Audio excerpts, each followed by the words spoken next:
Good evening, you watching India First. I'm Gaurav Sawant. Breaking news coming in. There is an intense political standoff that's now building up over the LAC standoff between India and China. This political standoff is between opposition Congress and the ruling BJP, with Rahul Gandhi of the Congress party questioning union statement about secure borders and Union Defence Minister Rajnath Singh hitting back. Rajnath Singh, of course, is now saying that a full statement will be made on the floor of the House. Emphatically, Rajnath Singh has said India will not hurt any country's respect or self-respect. At the same time, will not let any country hurt India's self-respect either.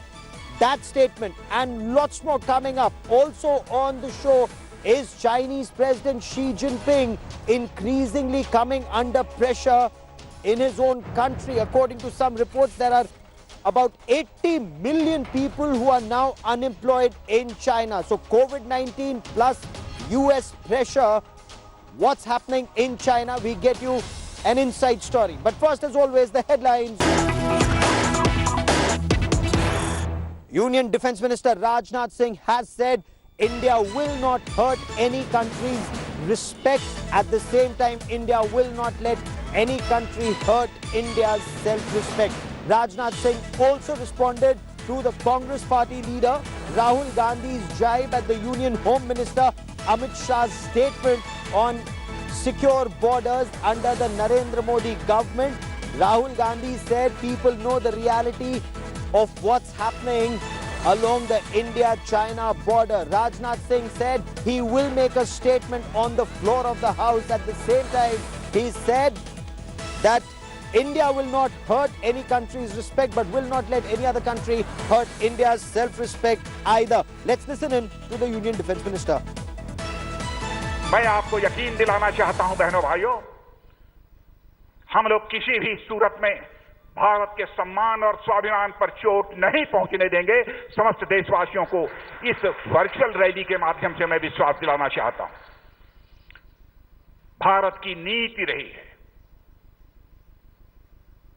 हम किसी के सम्मान और स्वाभिमान पर न चोट पहुंचाने की कभी कोशिश करते हैं और न हम अपने मान सम्मान और स्वाभिमान पर चोट बर्दाश्त कर सकते हैं। यह हमारे भारत का चरित्र है। I quickly want to cut across to India Today's editor Defence Abhishek Bhalla for more on the story. Abhishek, the Defence Minister's statement, also the statement that's just come in from the Foreign Office of China saying India and China are in talks. But the statements and the reality on ground, there's a big disconnect between the two. Abhishek. Very true, Gaurav. The statements have been coming that a resolution can be found through a dialogue, but the fact remains that there have been multiple layers of talks, be it at the military level or the diplomatic level, but the standoff continues, and that's the reality on the ground. Having said that, there is hope because both the countries have been repeatedly saying that dialogue is the only way to find a resolution to the current situation. Also, earlier in the day, Defence Minister Rajnath Singh had held a meeting with the military brass, and he was given a brief about the current situation. And most importantly, he was also given a brief about the meeting between the two military commanders on 6th of June and what transpired in there. It's important that today Rajnath Singh, even though he was speaking at a political platform, he did mention about that meeting, and he said that it was pretty positive.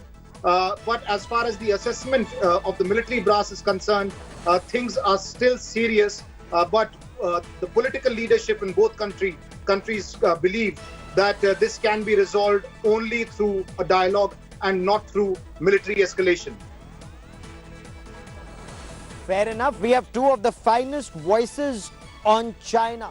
They understand the Chinese mind, the Chinese military, and more important, the Chinese Communist Party that runs that Chinese army like the back of their hand. Joining me on the show is Jaydev Ranade, former Additional Secretary of the Research and Analysis Wing. He heads a think tank on China. Also with us is Lieutenant General Vinod Bhatia, former Director General of Military Operations, and we'll talk to them in greater detail about what's happening on ground and China's thinking. But before that, let's take a look at the political face-off. As the armed forces are locked in a confrontation with the Chinese on the border, a full-fledged political war of words has erupted. Congress leader Rahul Gandhi took a dig at Union Home Minister Amit Shah with a sarcastic tweet saying that everyone knows the reality of what's happening at the border. जिन लोगों ने देश और विश्व में अपनी जान Addressing a virtual rally to an audience in Bihar on Sunday, Amit Shah said that India's defense policy was strong. The whole world agreed that after the US and Israel, if there is any other country that's able to protect its borders, it's India, he said.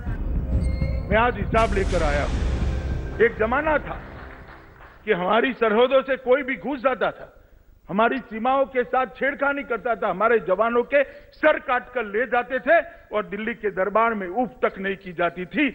हमारे समय में भी उरी हुआ, पुलवामा हुआ, मगर ये नरेंद्र मोदी सरकार थी, भारतीय जनता पार्टी की सरकार थी। कुछ ही दिनों में सर्जिकल स्ट्राइक और एयर स्ट्राइक कर घस में घुसकर दंडित करने का काम भारतीय जनता पार्टी की नरेंद्र मोदी सरकार ने किया। The Congress raised questions at the Home Minister's remarks, triggering a repartee from the BJP. आपने क्या किया? It is time that you shared with us, under whatever conditions you like, what is the area which has been encroached, and by not doing it, remember, you are creating more doubts, more rumors, more speculation. What are the direction and content of the talks? What is the duration? And so on and so forth. This is in the interest of the nation.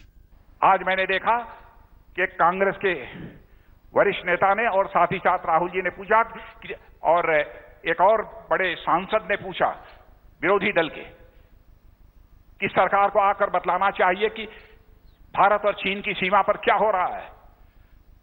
मैं देश का रक्षा मंत्री होने के नाते मैं कहना चाहता हूं, जो कुछ भी कहना होगा भारत की संसद में खड़े होकर मैं साफ साफ कहूंगा, दो टूक कहूंगा, इस देश की जनता को गुमराह नहीं करूंगा।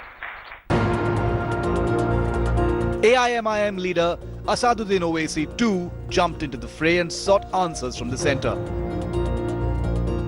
I'm not concerned about what the Chinese media is releasing, the Global Times releasing all those videos. I'm more concerned about what my government is doing, what my Prime Minister has to tell the country. Why is so much of silence being maintained by BJP and RSS supporters? With the BJP digging in deep, the political rhetoric is set to increase, even as efforts are on between India and China to diffuse tensions on the line of actual control. Hustlings in the Himalayas has given the opposition parties an opportunity to criticize the government as it tries to battle past the border standoff with the Red Dragon. The opposition parties are of the opinion that the government should do more to put speculations to rest. This is Anand Patel in New Delhi for India Today. Now, on ground, the situation is that India and China in an eyeball to eyeball at Pangong So, at Finger 4 is what we are being told. Of course, some distance apart at Galwan Valley. But there is a standoff even in some other places. That's one part of the story. There are also intense mind games being played, psychological warfare. But China realizes perhaps India of the 21st century will not fall into the Chinese trap ever again. China knows that this is not 1962. However hard global times might want to do this political propaganda and psychological warfare on India, they know where they stand. Just 2 days ago at a high-level military meet, both nations agreed to continue talks to resolve the current border standoff in accordance with bilateral agreements. एक पलड़े में जहां military level की बातचीत चल रही है, वहीं दूसरे पलड़े में चीन अपनी युद्ध क्षमता का प्रदर्शन कर रहा है। चीन ने अपना डिप्लॉयमेंट भी काफी बढ़ाया है।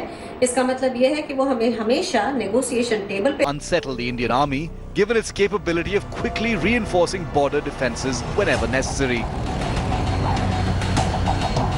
Post Kargil, Indian forces have trained hard for battle in the high altitudes of Jammu and Kashmir, Ladakh, and in Sikkim.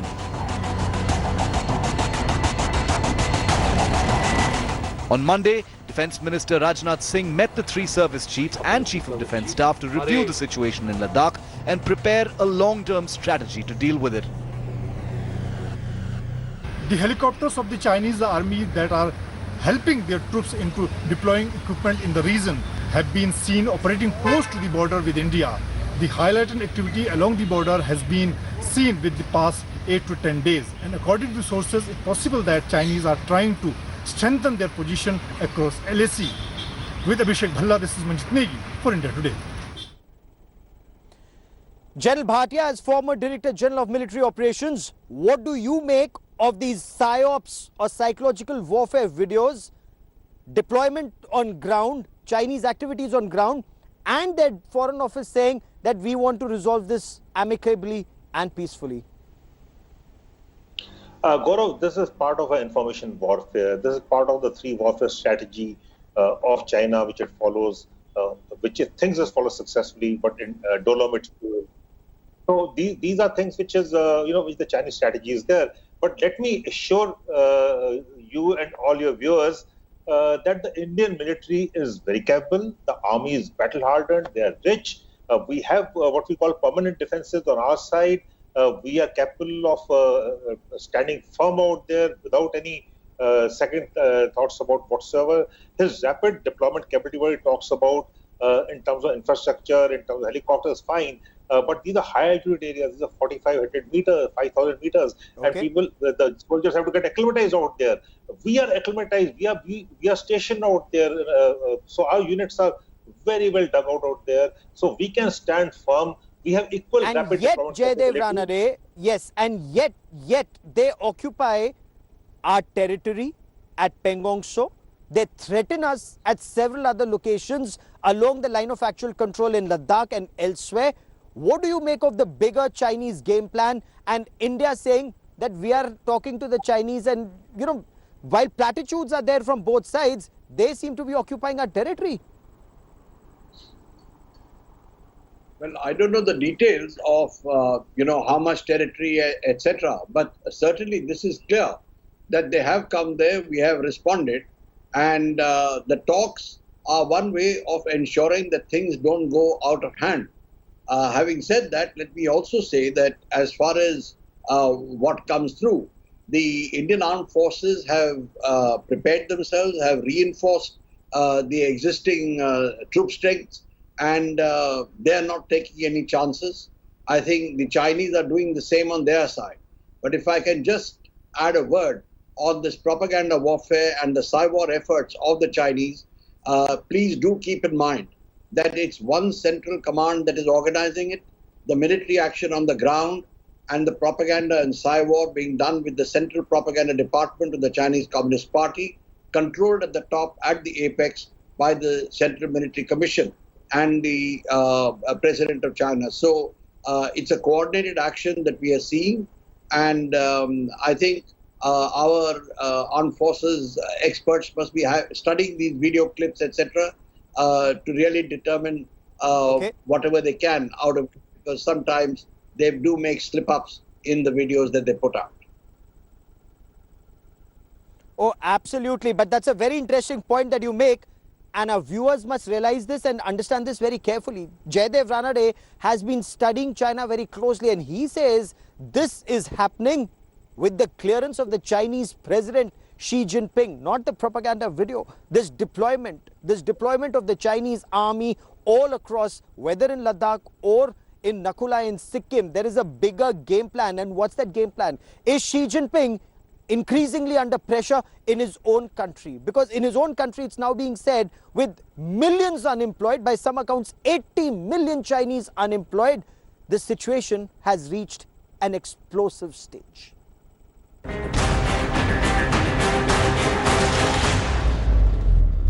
As the India-China standoff continues along the line of actual control, a deeper study of China's motive and timing indicates an alarming situation building up internally in China.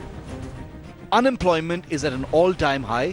Though China remains rather opaque, some reports indicate unemployment post-COVID spiked, leaving more than 80 million people unemployed in mainland China. Industrial units have begun to not only lay off people, but also shut down, with orders being cancelled both by Europe and the US. China is currently staring at an economic abyss. Due to its actions and negligence in the COVID era, China might face, beyond these investigations by the WHO, economic sanctions and actions which are going to have a catastrophic effect on its trade and economic condition.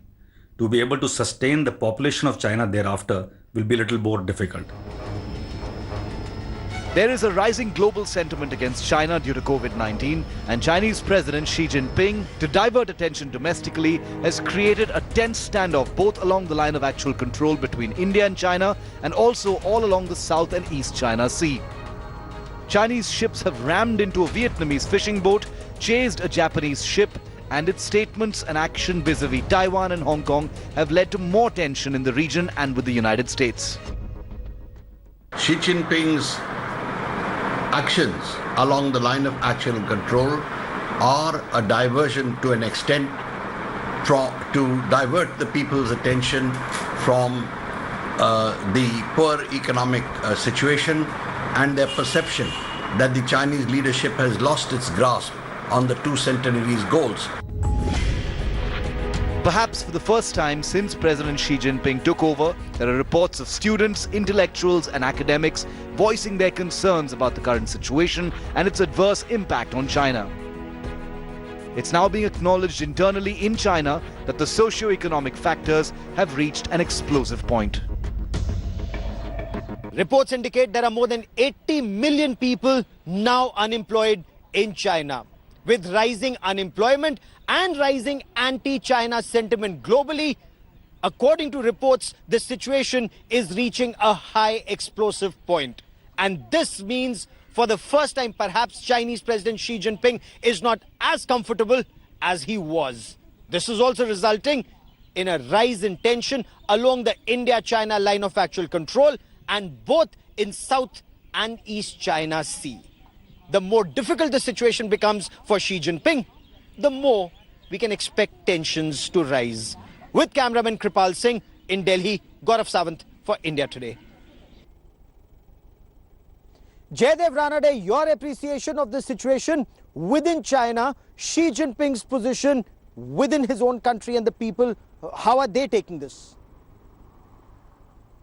Well, the people have been calling for Xi Jinping to follow Deng Xiaoping's policy of lie low, bide your time, because they say that the aggressive policies being followed by Xi Jinping have lost China friends and is not yielding the desired results. They also point to the US-China trade war as one of the consequences of the aggressive policies being followed by Xi Jinping. That's one. The second is the Belt and Road Initiative that Xi Jinping unveiled, and he operationalized, as you are aware, the China-Pakistan Economic Corridor, which was the first tangible element of the Belt and Road Initiative, so-called, in this region. And since then, India-China relations have come under greater strain, with the Chinese repeatedly advising us to ease tensions with Pakistan, resume talks with Pakistan, resolve the Kashmir issue, and then look to improve relations with China. So obviously what we are seeing is a continuation of that pressure, plus an attempt by Xi Jinping to divert attention and try and score some kind of a victory that he could hope to his own people to shore his position and that of the Chinese Communist Party. Okay. General, in your appreciation, General Bhatia, China creating tension along the LAC, internal trouble in China with millions unemployed, trouble in South China Sea, trouble in East China Sea, Hong Kong, Taiwan. Militarily, will this strategy work, or can it boomerang on Xi Jinping on China? It's difficult to predict what's going to happen, but definitely China under Xi Jinping has bitten much more than it can chew. It's got a finger in all pies, whether East Sea, South China Sea, Taiwan, Korea, Hong Kong, the line of actual control, economically. COVID-19, of course, a very major factor. Internal dissent is there. There is a power rivalry going on. So there are multiple factors to it. It has got bad investments in all over the world, like Haman-Tota. Of course, CPC is another bad one now. So we'll have to wait and see how it unfolds. But the fact is that China has bitten much more than it can chew for the present. And that is why we must stay firm, Jaidev Ranade, at the line of actual control. Strengthen, deploy more. Is it also time that we also occupy some other territory as a better bargaining chip. That's the way to deal with China. That's something our generals will have to decide. But one thing I could mention here is that what Xi Jinping and the Chinese are looking for is a localized, quick, swift victory. And that is something I don't think they're going to get. If at all, it will become a protracted conflict, which will be something that they cannot hold up as a success, because for them, they need to show a victory after all the investment in the PLA, and with the Indian armed forces being in the being at the high state of efficiency that they are, they're not going to succeed. In fact, actually, Doklam should have shown them that. Doklam is one lesson they should have learned. Sundarongchu, General Bhatia, was the other lesson that China should have learned, that General Sundarji had an entire brigade deployed at Zimithang. It lasted over a year. So even internally, the government shouldn't be under any pressure to solve it quickly. Let it last a year or longer. Ultimately, the dragon will have to back down if India stares the dragon down. Yes, it's a game of patience. We have a defensive deployment which is very effective. I have no doubts about it whatsoever. Time is on our side. We are extra deployed there. They're the ones who build up the troops. We have not. So it is a very effective deployment out there, and we can go on through the winters also. Winter deployment is also there. So that's not a problem at all. We are going to stand firm out there. In China faces a new India, resurgent India, responsible India, risen India. So China has to understand that India is firm. India will stand firm out there, irrespective of what anyone else says, and we will stand out there and face up to China like it's happened earlier. And fortunately, I hope so that we will get to a military diplomatic solution and a status quo ante as it was earlier. Jaidev Ranade and Jal Bhatia for the moment. Gentlemen, many thanks for joining me. Will the opposition and the government be on the same page and keep India first? Because this is one place where it's India versus China. That remains to be seen, but we'll be tracking that story very closely. Remember, in 1986-87, Sundarongchu, Deng Xiaoping had that time threatened India, said there'll be another 1962-like lesson. Exactly what China said even in 2017 at Doklam. Exactly what they may want to say again in 2020. But India must stand firm and stare the dragon down.